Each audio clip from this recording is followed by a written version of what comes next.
प्रकृति का संतुलन बिगाड़ने में सबसे अधिक किसका योगदान है, बताइए आप। मैं दावा करता हूँ कि ये हमारा काम है। हम मनुष्य को ने ही सबसे ज़्यादा प्रकृति को नुकसान पहुँचाया है। हमने प्रकृति के विरुद्ध कार्य किए। हमने प्रकृति ने जो मना किया वो किया। हमने पशुओं को मार के खाया। प्रकृति ने पशु हमारे लिए नहीं बनाए, नहीं हमने उन्हें मार कर खा गए। हम शाकाहारी है, नहीं हम भूल गए, हम लोग मांस खाने लग गए।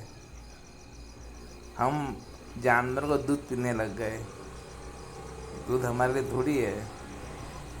हम ये भूल गए कि दूध एक शिशु आहार है। एक माँ को भी एक जब बच्चा थोड़ा सा बड़ा हो जाता, हम जैसे थोड़े बड़े हो गए थे, हमारी माँ का दूध बंद हो गया था। मतलब प्रकृति कहती है कि दूध एक शिशु आहार है, बच्चों के लिए आहार है, बड़ों के लिए नहीं है। मगर हमने क्या किया, हम बड़े होने के बावजूद भी लगातार जानवर को दूध पीते रहे।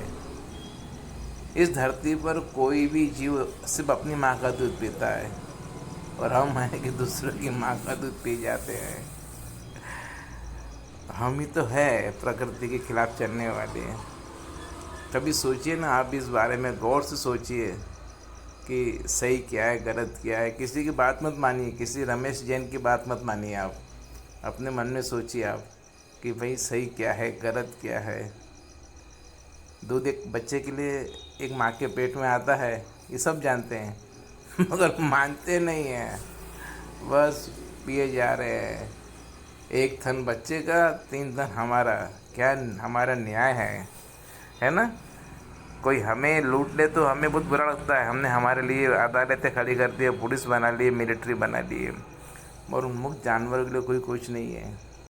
रोज़ सुबह उठते आप देखते होंगे लाखों पशुओं की हत्या हो जाती है। सड़क पर बकरे लटक रहे हैं, मुर्गे कट रहे हैं। और उसके भी पहले सुबह 4-5 बजे से भैंसों और गाय को लोग निचोड़ना शुरू कर देते हैं, उनको धोना शुरू कर देते हैं। जो गाय को धोते हैं वो अपने आप को शुद्ध शाकाहारी मानते हैं और भगवान का भक्त मानते हैं, और जो बकरे खाते हैं उनको निंदा करते हैं। दोनों ही गलत है, कोई सही नहीं है। मगर कभी सोचो तो सही, आपके मन में क्या सच है, क्या गलत है।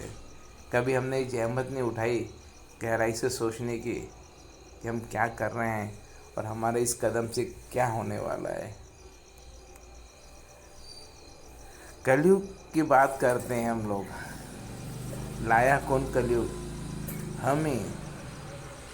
हमने जानवरों का जीवन जो है, हमने उनका जीना हराम करके रखा है।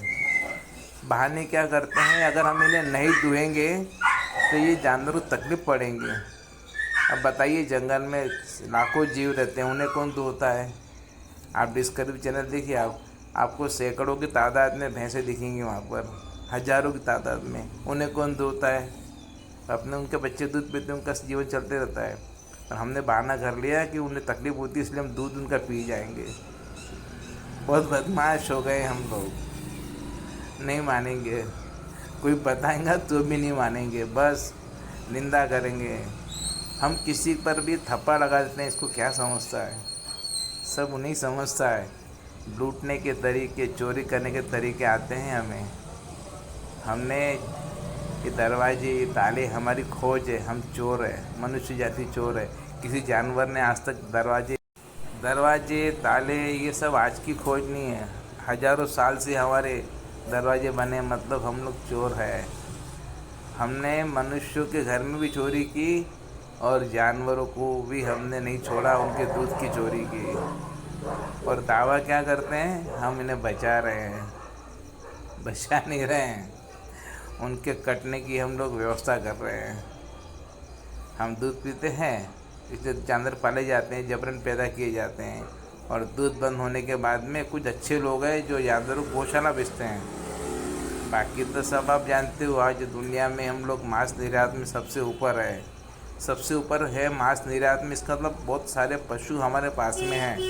रोज़ 1 लाख भैंसों की हत्या हम लोग करते हैं। हमारा मांस सस्ता है, इसलिए हम दुनिया में सबसे ज़्यादा मांस बेचते हैं। भगवान महावीर का देश, गौतम बुद्ध का देश, भगवान राम का देश, और मांस निर्यात में सबसे ऊपर। वाह, क्या हमने तरक्की की है भैया, बहुत ज़्यादा तरक्की की है।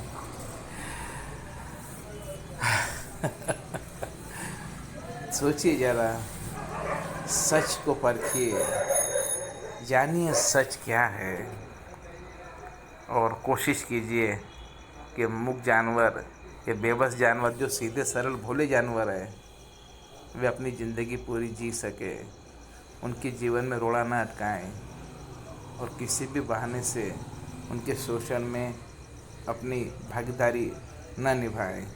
आपका बहुत बहुत धन्यवाद।